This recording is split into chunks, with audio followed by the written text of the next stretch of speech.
I have a scripture. This is in Alma chapter 50. This is Captain Moroni, and I've read these verses before and kind of drawn some parallels, but then there was an additional verse that jumped out. And the people at this time are at peace. Moroni's already displayed the title of liberty. The people are at peace, giving heed and diligence to the word of God. Verse 1 says, "It came to pass that Moroni did not stop making preparations for war or to defend his people against the Lamanites. And he had his people commence in digging up heaps of earth round about all the cities throughout all the land which was possessed by the Nephites. And upon the tops of these ridges of earth he caused that there should be timbers, yea, works of timbers built up to the height of man round about the cities. And he caused that upon those works of timbers there should be a frame of pickets built upon the timbers round about. And they were strong and high. Thus," down in verse 6, "Thus Moroni did prepare strongholds against the coming of their enemies round about in every city in all the land." And I've always loved that Moroni had the foresight to prepare for war, even in times of peace. Spiritually, that can apply to us. Are we preparing? Are we putting up those ridges of earth or those timbers or those pickets? That could be prayer. That could be our worship, our studies, any part of our spiritual lives. In times of peace, preparing so that when the enemy comes, we're fortified. And then verse 12 is what jumped out to me. It said, "Thus Moroni with his armies, which did increase daily, because of the assurance of protection which his works did bring forth upon them."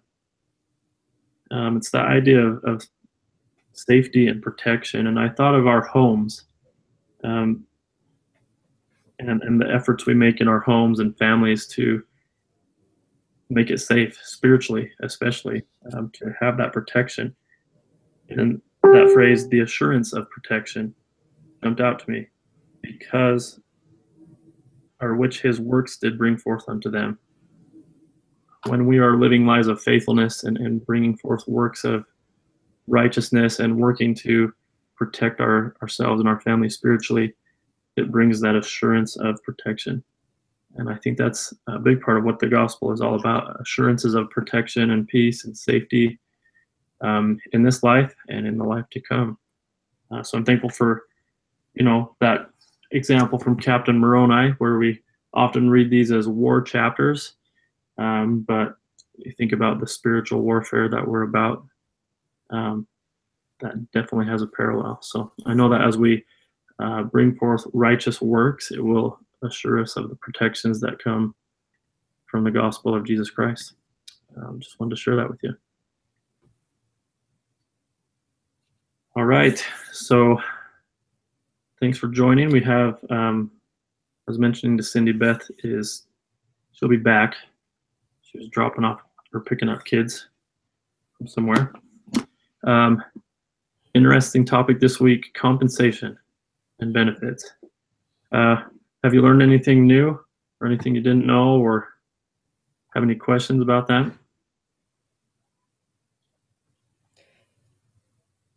I think what stuck out to me was the difference between in the motivations, whether it's intrinsic or monetary, and that it's important to be paid, but the monetary aspect has more of an effect on how well we do our work and the joy we get out of it. Okay, yeah, so there is a tie. We need to consider motivation factors when we talk about compensation and benefits. Intrinsic versus extrinsic motivators, is that what you had? Yes. Yeah, definitely.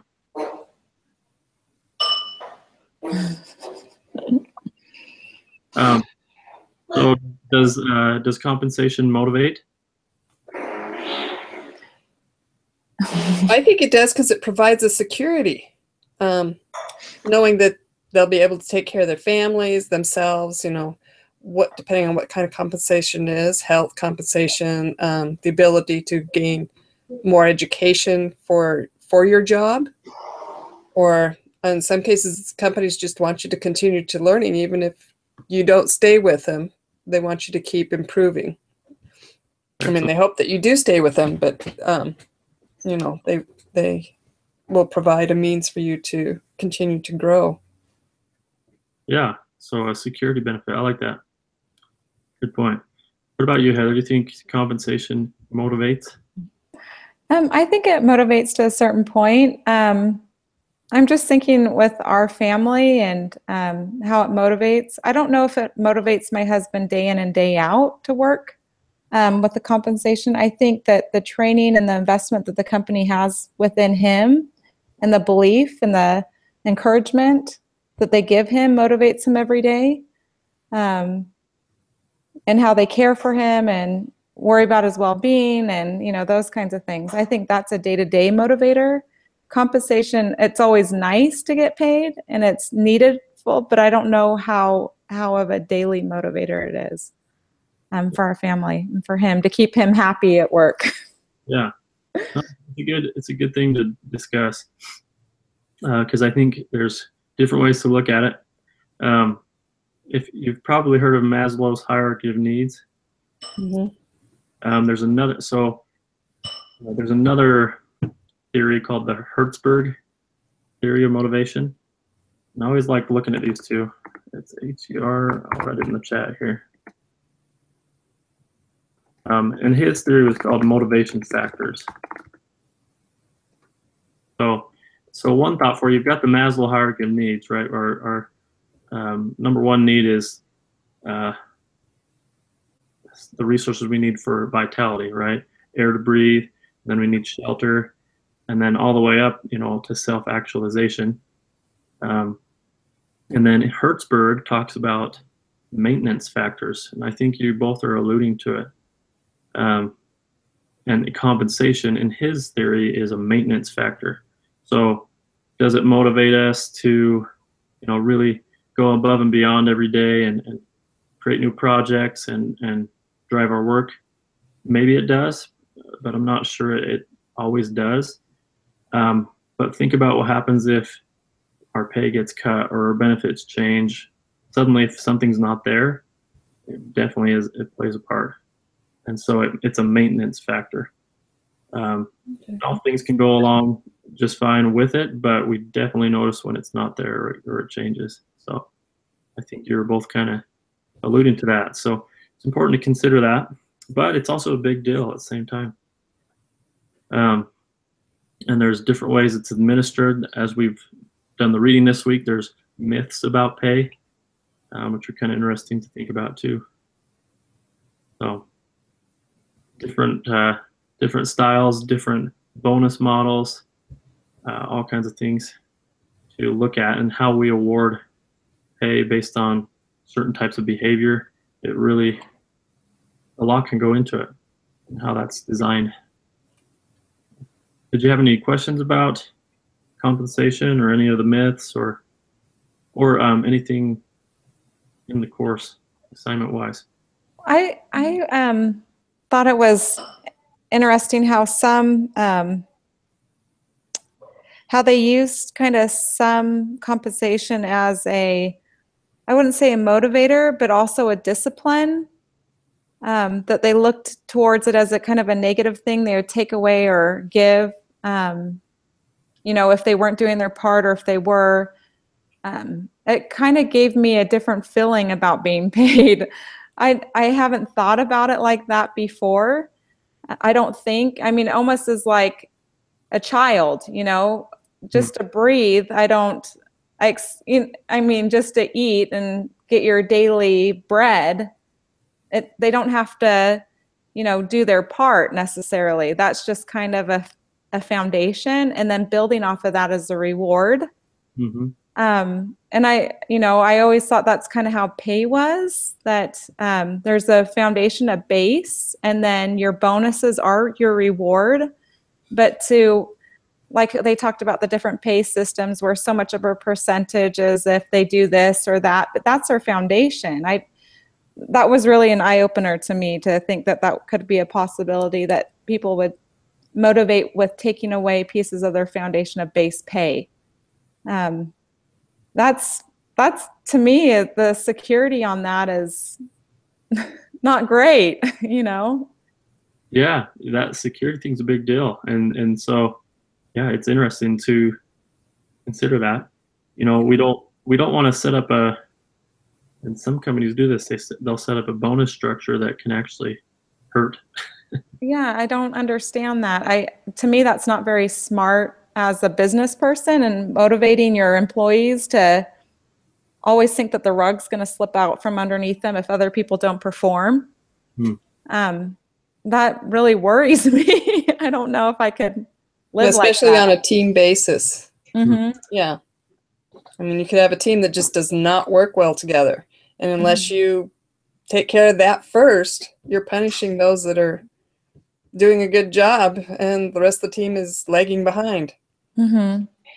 Yeah, so it's the idea of variable pay. Yeah, it's a lose-lose situation. You work hard, but yet you still fail.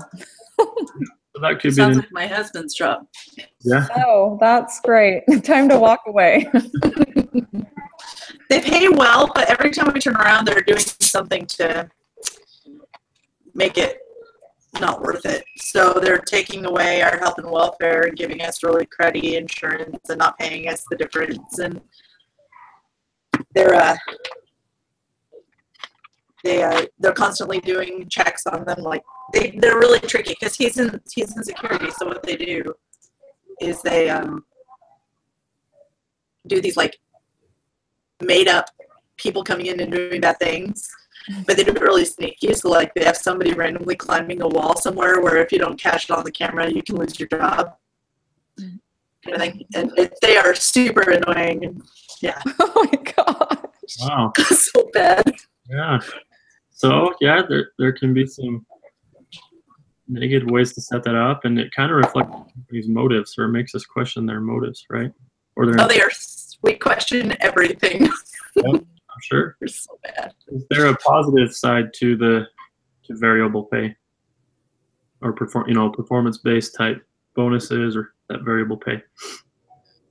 Well, I think if you're hired with the understanding that you're on compensation, you know, like a realtor, or you get into that line of work that you are expected, or even like a waiter, for instance, you know, where their base pay may be $3 an hour, but they know if they perform well and they do a good job and they provide good customer service, they're going to be paid for that. I can understand where that might be a good fit for that type of pay, but on a regular base, you know, I don't know if that would, I don't know. I think you kind of nailed it on the head, where you're like, if they knew when they came in that's what they would be expecting. That's really what the difference is. If you go into sales knowing that you're either receiving a base pay with the bonus compensation, or it's strictly what's the word I'm looking for? The sales, like Commission. I think commission. Thank you. That's what I was looking for. So if it's 100% commission or partial base pay, partial commission, I mean, you go into it knowing that you are responsible for your own growth, and I think the fact that you know that going into it is what makes the difference. Mm-hmm. And usually those type of people apply for those type of jobs. You know, you're customer service oriented. You know that's your one of your strengths. Yeah, and you know, if you're going to be going door to door, business to business, or you're going to be doing a lot of phone calls, that type of thing. I mean, we get people in our business all the time at work, just coming in to sell, and my boss gives them a lot of leeway because he used to be a salesman, and I don't. Like, please stop calling I'm not a salesman. Yeah. No. Well, no. So you're raising a good point about the importance of clarifying the compensation structure that you have, making sure it's clear. Yeah, that's a good point. So it was mentioned, so you have variable pay that's either team-based or individual-based. Which one's better? Individual.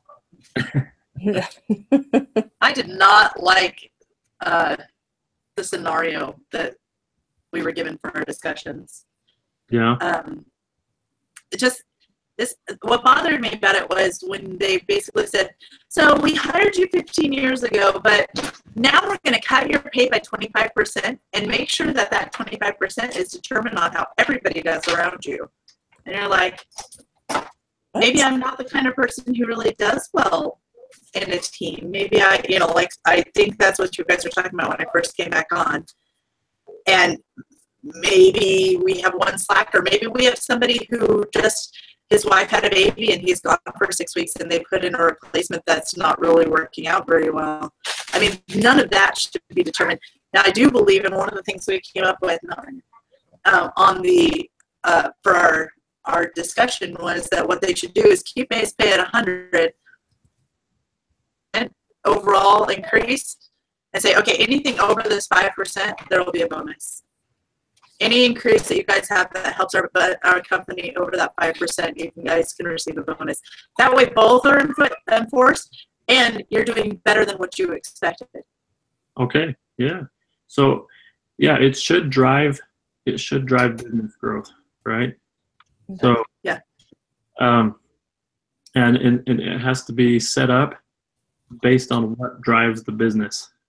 And usually, in a manufacturing environment, for example, you have different productions teams that have different metrics or have different things that they're measured on. If you set it up the right way, have that base and have a goal, and that's a great example of, hey, 5% above this, that's bonus territory. See, that can drive, and that drives growth. It's a win-win. We want to avoid the lose-lose that Heather mentioned.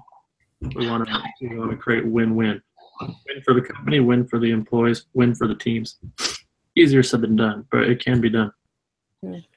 So an example. Go ahead. I don't like the idea that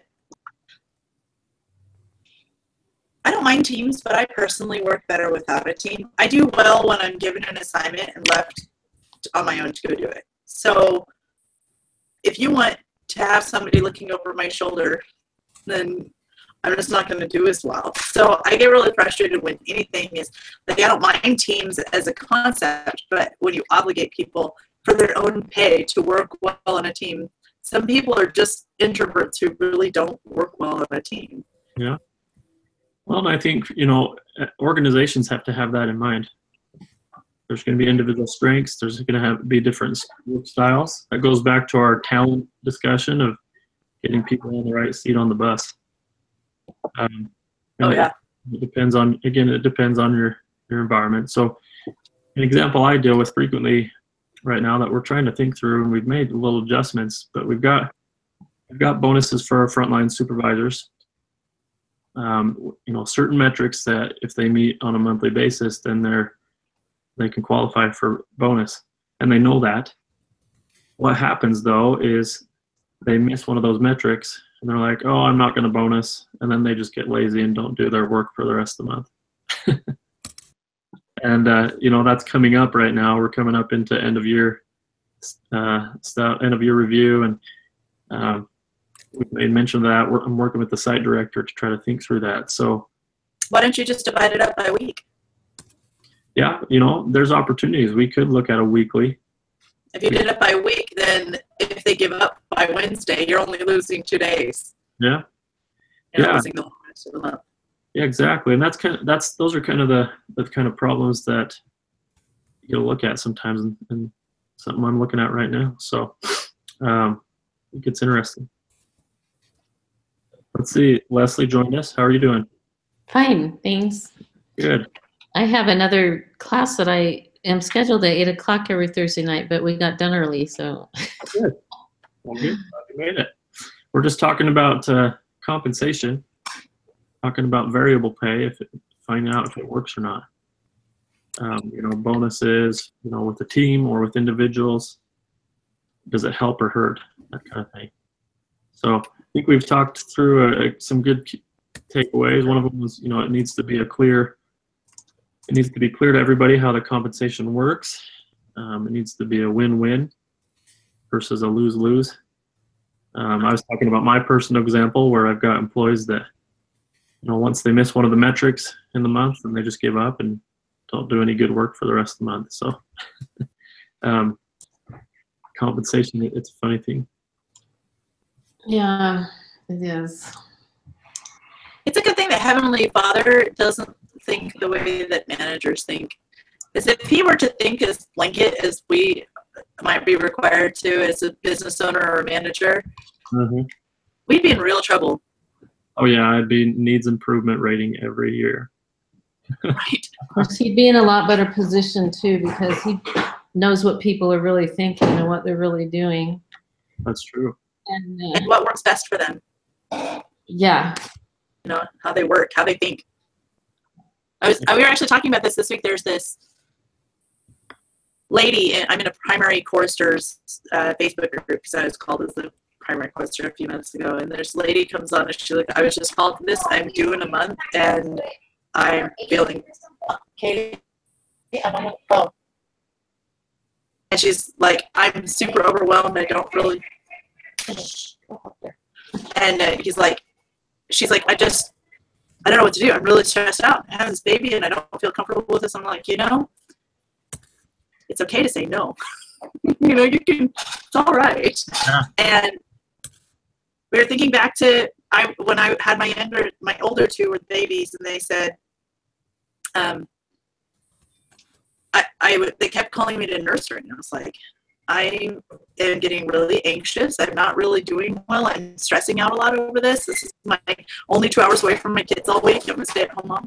And finally one day I said, I will never accept a calling to nursery again. Well, Heavenly Father has never, in 15 years, have I ever been called to nursery again. I'm like, well, he knows. It's not like I'm being a jerk about it. I know what I can handle, and he knows what I can handle, and I think we agreed. Yeah. Well, that's good. And you mentioned how Heavenly Father views it. That's why I shared the Elder Holland. I like that. I actually copied it and shared it too. Laborers in the vineyard. Yeah, and I think that really ties in spiritually. It ties in, to our interactions at work. I mean, the whole thought of knowing what everybody else makes, man, that can be a big problem sometimes. Yeah, but it's against the law to keep it private, so right. The employer's hands are kind of tied. There's no, it used to be in the olden days, men who were supporting families on their own, without a wife working, were paid more than somebody who wasn't supporting a family. Well, you can't do that anymore. Mm-hmm. And it just, it's not right. Somebody should be able to dictate that to us. And so it's frustrating. It's frustrating because employers' hands are tied in so many different directions. Yeah, you're exactly right, Wesley. There's a lot of regulation on it. We want to keep it, somewhat confidential, but then employees have the right to discuss their wages, and they should, honestly. So that's why we really need to, organizations need to be deliberate in how they're administering compensation. That parable that Elder Holland talks about, I've heard that scenario play out. Well, so-and-so's only been here this long. They're making as much as me. I've been here this long. Those little difficulties, those challenges that we run into. Spiritually, Heavenly Father takes care of us. In the workplace, it's challenging. So how do you position that? What do you do? Well, we do pay our employees somewhat based on the length of time they've been there with us. I think they deserve to be paid more because they've stuck it out longer. Yeah.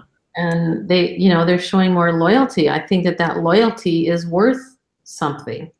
Even though they're doing the same amount of work, they're maybe being just as productive as someone who's just come on and only been there for a year. They're being just as productive as a person who's been there for 8 years. But the 8-year person has that loyalty under their belt, and that loyalty is worth something. it has an intrinsic value that, you know, a value to the company. But if we were to be challenged with that in court, you know, say the other person is a woman and she decides you're paying him more because he's male. Well, no, it's he's been here longer and there's a reason, and that's worth something to us. Right. And as long as we can show that assessment, it's not just because of gender. Doesn't keep you out of court though. No, not always. What do you do, Leslie? We own a business. We employ about 38 individuals. We are a production facility. We manufacture herbal supplements. So we have some unskilled entry positions where basically somebody's just taught to, you know, put raw product into a package and seal it, label it correctly. There's a lot of paperwork involved because we fall under the umbrella of the FDA, or the chains of the FDA would be a better term. And then we have people who are running highly technical machinery. We have a lab where people are using highly high-end computer equipment to test product, and then we have a QA staff that has been with us, you know, longer, that knows all that we do, that they have to check off on everything that's done. It's, you know, because the FDA oversees us, it's like a lot of industries that are regulated by the government, which we really all are. But if you didn't write it down, you didn't do it. And so we have these CGMPs, which means current good manufacturing processes, which are practices, which we change that GMP to great amounts of paper what it involves. So I have one more question. You've been in this class all semester. Has there been anything in this class that you have taken and implemented in your business? Yes. That you were kind of maybe surprised by? Like, oh, I didn't realize this would work. Yeah, several things actually. I am the HR person. I do all the bookkeeping, handle all the payroll, office manager, married to the owner. So I do like everything except actually get out there on the floor and produce, which I actually do that sometimes also. Not so much anymore because I really don't have time. So yes, I have learned some really good things from this. One, about training new managers. We have just brought on some new managers. In fact, my husband's getting to the point where he doesn't want to be working 80, 90 hours a week. And so we've just hired a general manager. Wow. And where did Brother Stanley go? So, so we have actually brought in a professional consultant to train all of our managers, because I keep reading about how important it is that the managers are well trained. And most of our managers are just brought up through the ranks. They started, you know, as in entry level. One of them as little as 4 months ago. Wow. But because of his phenomenal work ethic, which is really hard to find, a person who really understands work and loyalty and giving your all, we brought him up to be a manager, but he's really not manager material at this point. He's just somebody who knows how to get the work done. So we've invested a lot of money to get all these managers trained and coached. So that, and oh gosh, there's been so much that all this team building stuff has been really, really good. I'm trying to, you know, help work with the managers to get them learning some of these HR skills. Some of the videos that we've watched, I'm planning on having those managers watch some of the videos that we've had.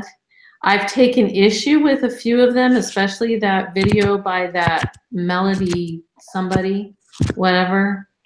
That black woman who talked about Oh, the color brave video. that color brave. Her arguments were.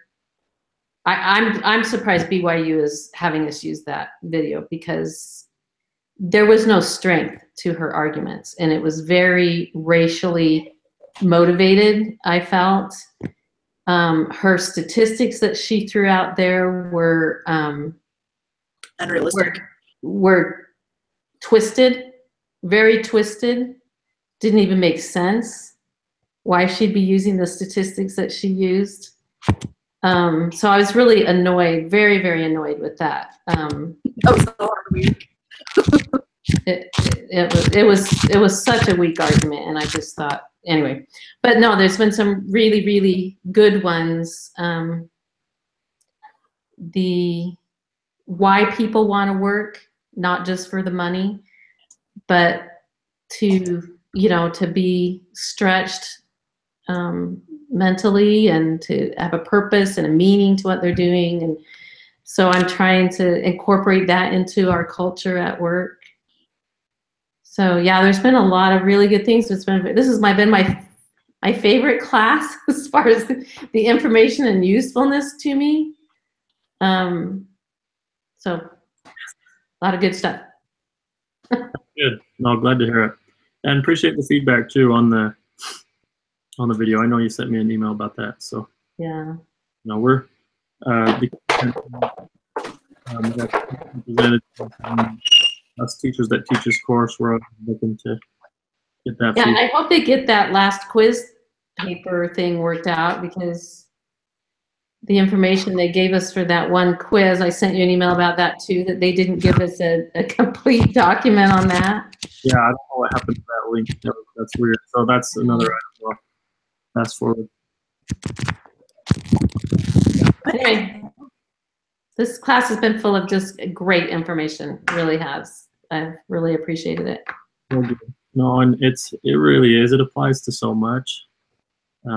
HR is where it's housed, but I mean, if you're dealing with people at all, yeah, those ideas about training and team building, I mean, you can use that in church callings, you can use that in families. Yep. Honestly, I feel like I'm the babysitter sometimes at work, or the mom. Oh, yeah. I'm always solving problems between people. Yeah. There's all this little bickering and drama. Oh my gosh. Drama all the time. You know, one of the best things you can do with that is put it back on them. You know, what are you doing to figure this out? Because I always say, I'm going to HR. Get over here. And, you know, HR have to be the answer. I put it back on them and say, okay, let's talk about what you want from this and what the goal is, and we'll help you. Let's make a plan. I want that to work with my kids. Yeah, me too. Really bad. They're trauma. Oh, well, that's good. Hey guys. You're back. Thanks for letting us put you on the spot there, Leslie.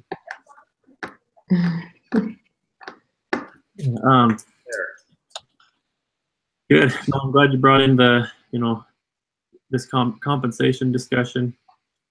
You'll hear a term out there called total compensation.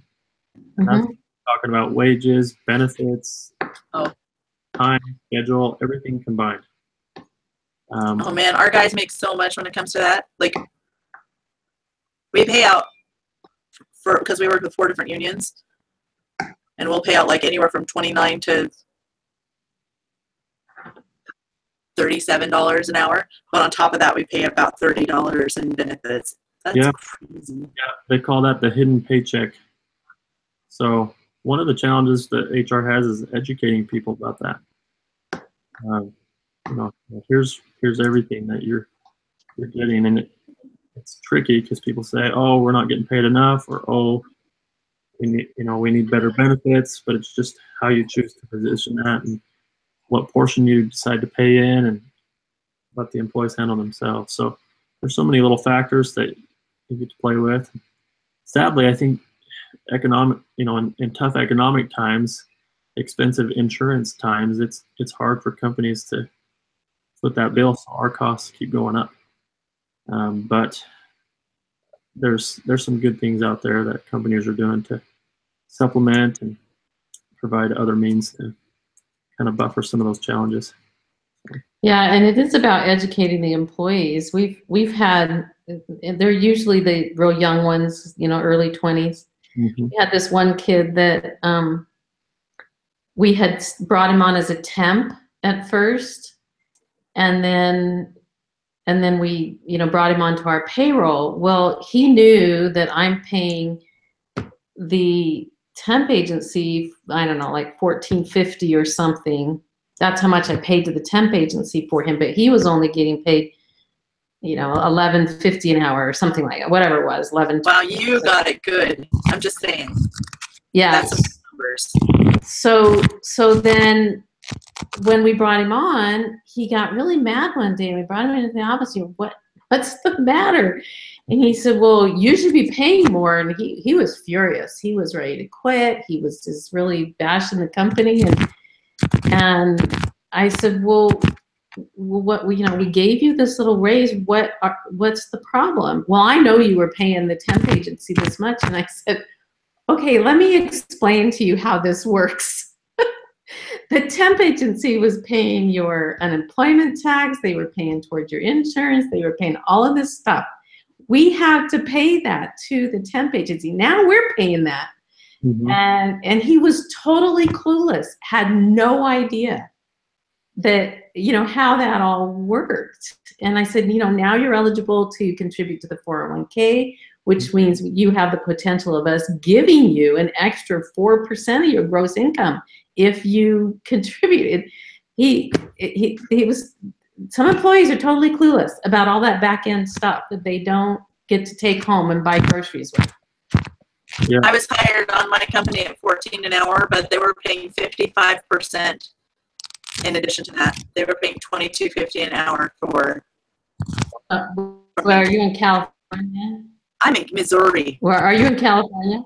No, I'm in Missouri.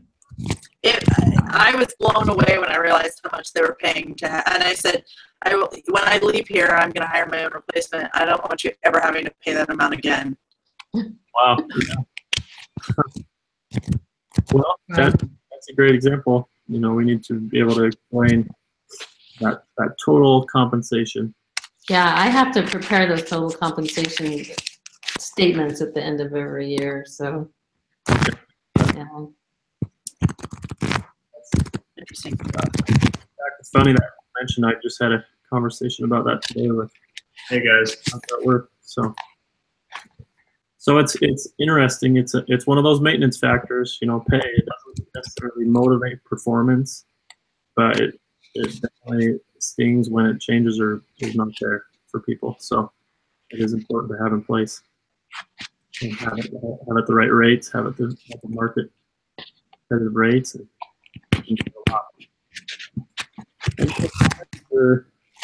questions about compensation?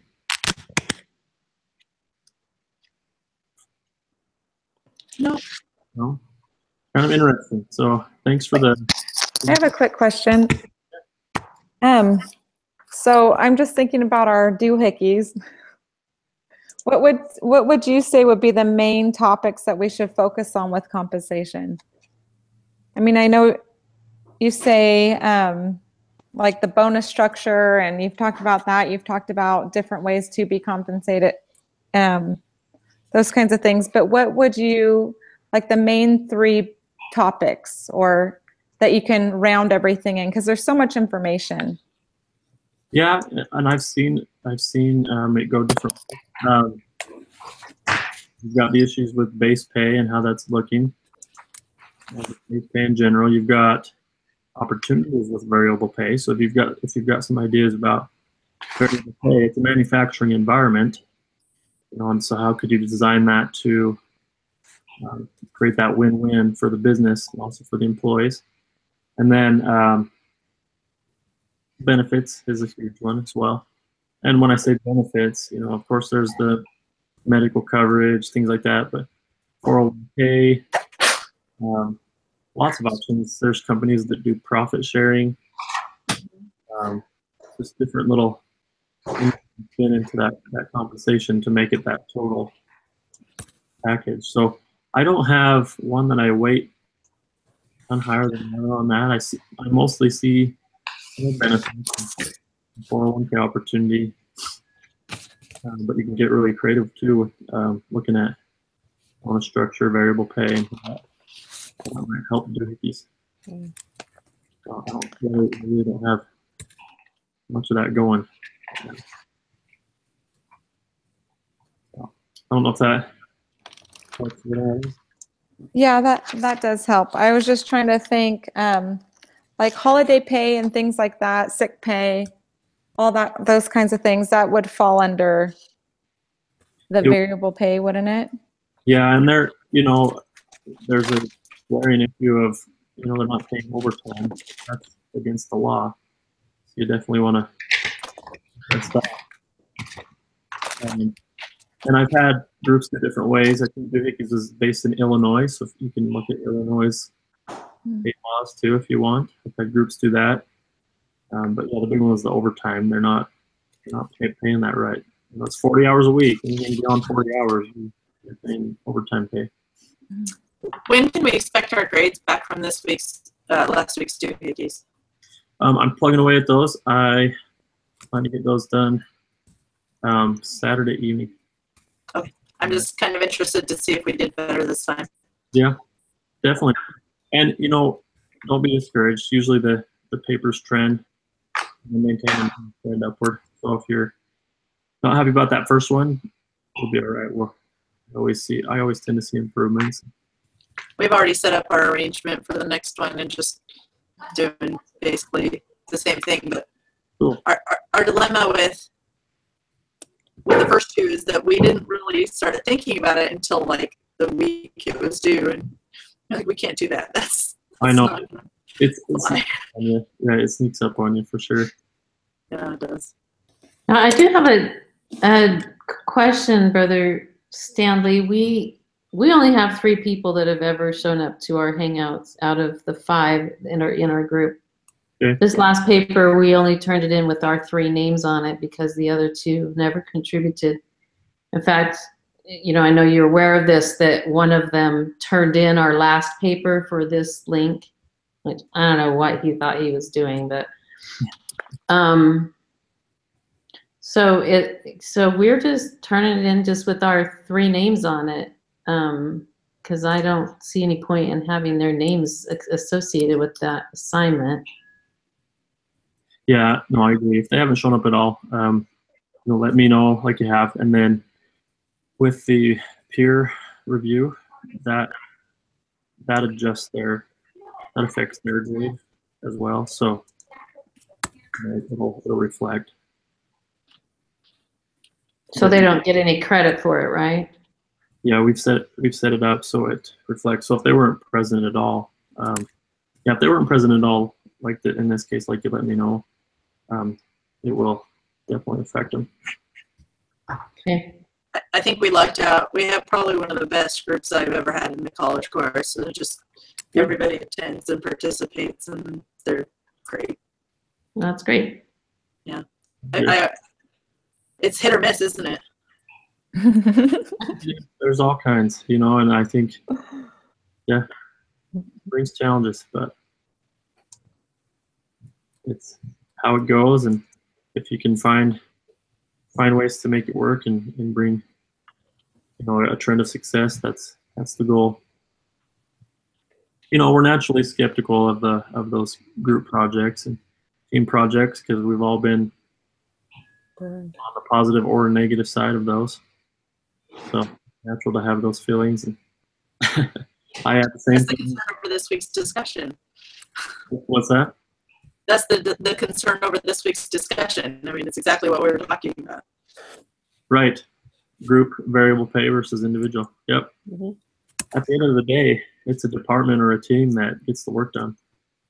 So that's one side of that philosophy, and we're, whether we like it or not, in a lot of settings, we're part of a team or a group. So that's that's where I kind of settle on it, because I'm the same way. You know, there's things that I'm good at. I sometimes, what's that phrase? If you if you want to get it done right, do it yourself. Well, sometimes that'll shoot you in the foot. So, Well, the fact is you can't do everything. no, we're not successful by ourselves. You know, Yeah. if you look back and you've had a successful time, there's a lot of people involved with that. So, I always remember President Hinckley talking about that. He says, I am the product of all the people that have affected my life. Love that. And I'm paraphrasing, but yeah, he mentioned that in his book, in his biography, a couple times. So I took that as saying, okay, I'm not in it for myself. Cool. I like that. If you need a good reference, President Gilbert, who's now president of Pathway Connect, he gave his talk. I'll share it out to you guys. He gave a talk and he referenced President Eyring. Talked about group work, and he says basically it's an opportunity to serve. If you're having a challenge, or you've got group members that you're struggling with that aren't pulling their way or having a hard time, and you feel like you can be there to help them, that's what it's there for. It's a service, and we get to serve one another. So it's a model for that way for a reason. I had an experience with a student a couple semesters ago. He's like, I hate this. This is ridiculous. It's all just busy work. And I said, well, you're a senior. You've got some good work experience behind you. You've had a lot of class work, and you're an intelligent guy. Look for who you can serve. And I think I saw some effect on that. I don't know how it all turned out in the end, but I don't know. I wasn't trying to be harsh. I was just referencing President Eyring. So that's my 2 cents. So I have a question for you, Brother Stanley. How often do you actually have any of your male students participate in the Hangouts chat? Male students? Yeah. I don't think I've ever seen any. Oh, really? Ours is great. The one guy we have in our group. Yeah. No, I mean these chats, like the one we're having tonight. Oh. How often are they? I have. It just depends on the class. Like, it's hard because I try to for the time, and obviously the time won't work for everyone, and just kind of how it fits out. But yeah, in past semesters I've had 2 or 3 males in the discussion. So 2 or 3. well, that's just an example. I mean, we have 4 here, so it's usually a handful of people. Sometimes it's male, sometimes female. Valid question, though. Any other questions? I have a question, and it's about our meeting times with our groups. Mm-hmm. We're having a lot of technical problems with our group, as far as trying to get the camera to work or trying to get everybody's mic to work, things not hooking up. It seems like we spend probably 20 to 30 minutes each meeting just trying to get everything sorted out. Is there any possible way that we can, so what we end up doing is just calling each other and looking at our faces over the screen, so we have some recording of it. Is there another way to post that, or another option for our group?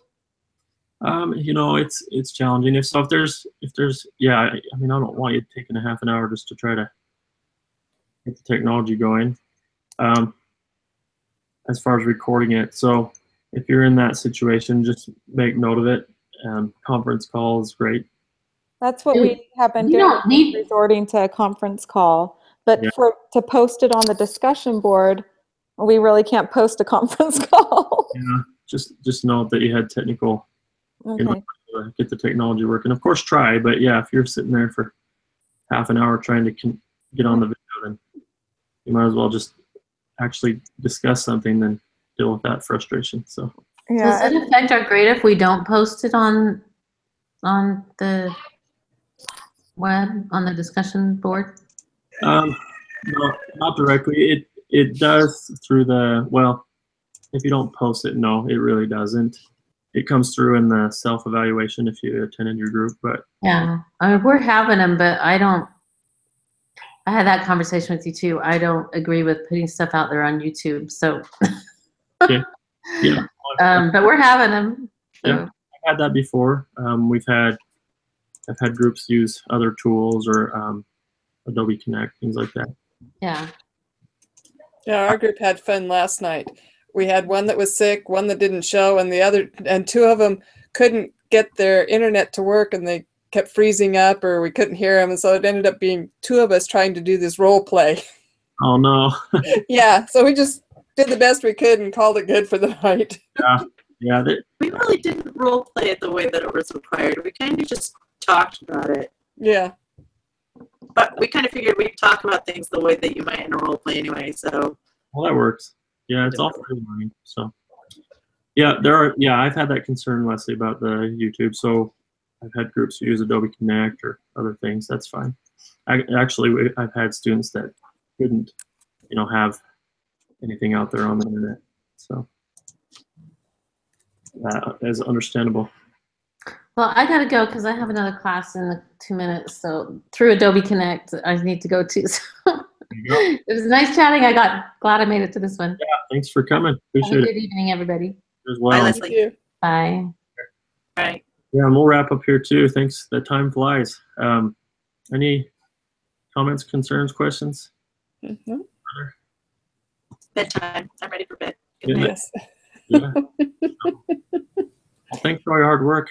It's a great class, great group this semester. I mean, I appreciate it. It is a great class too. I know that was not a sense of pride for you. No, I really enjoyed it.